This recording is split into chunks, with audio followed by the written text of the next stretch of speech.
کیا کبھی آپ کے ساتھ ایسا ہوا ہے کہ رات کے آخری پہر آپ کی آنکھ کھل جائے، آپ جائے نماز پر بیٹھے ہوں، آنسو خود بخود ٹپک رہے ہوں اور آپ کے لبوں پر صرف ایک ہی نام ہو، ایک ایسا شخص جس کا آپ کی زندگی میں ہونا عقل کے مطابق ناممکن ہو چکا ہو؟ دنیا کہتی ہے بھول جاؤ، وہ تمہاری قسمت میں نہیں۔ حالات کہتے ہیں سارے راستے بند ہو چکے ہیں، اور خود تمہارا دل خوف سے کہتا ہے اب کچھ بھی نہیں ہو سکتا۔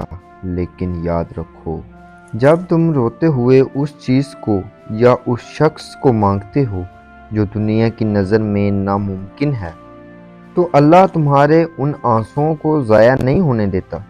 اللہ فرماتا ہے، کیا تم نہیں جانتے کہ میں وہ رب ہوں جو مردہ زمین سے زندگی نکال دیتا ہے؟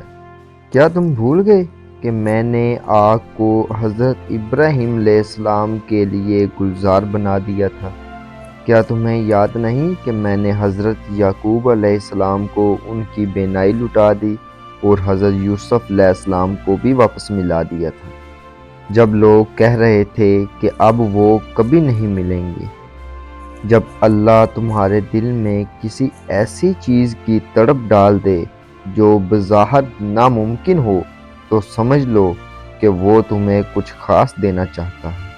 وہ تمہارے صبر کو آزما رہا ہوتا ہے تاکہ تمہیں تمہارے گمان سے بھی بڑھ کر نواز سکے۔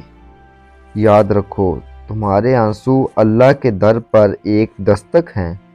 وہ کن کا مالک ہے، وہ دلوں کو بدلنے والا ہے۔ اگر تمہاری دعا میں سچائی ہے اور تمہارا اللہ پر پورا توکل ہے، تو وہ تمہارے لیے وہاں سے راستے نکال دے گا جہاں تک تمہارا وہم و گمان بھی نہیں پہنچ سکتا۔ وہ شخص تمہیں ناممکن لگ سکتا ہے، لیکن اللہ کے لیے کچھ بھی ناممکن نہیں۔ بس رو کر ٹوٹ کر اپنے حال دل اسے سنا دو، کیونکہ جب بندہ ٹوٹ کر اللہ کے سامنے گرتا ہے تو اللہ اسے پہلے سے بھی زیادہ مضبوط بنا کر اٹھاتا ہے۔ تو پھر نا امید کیوں ہوتے ہو، جب اللہ خود قرآن میں فرماتا ہے تم مجھے پکارو میں تمہاری دعا قبول کروں گا۔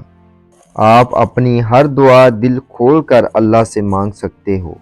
اللہ نے کسی پر کوئی مہر نہیں لگائی کہ تم یہ دعا نہیں مانگ سکتے۔ دعا اللہ اور بندے کے درمیان ایک مضبوط رشتہ ہے، اس لیے نا امید نہ ہو۔ انشاءاللہ اللہ آپ کو بہتر سے بھی بہترین عطا کرے گا۔ اللہ آپ سب کا حامی و ناصر ہو۔ اللہ حافظ۔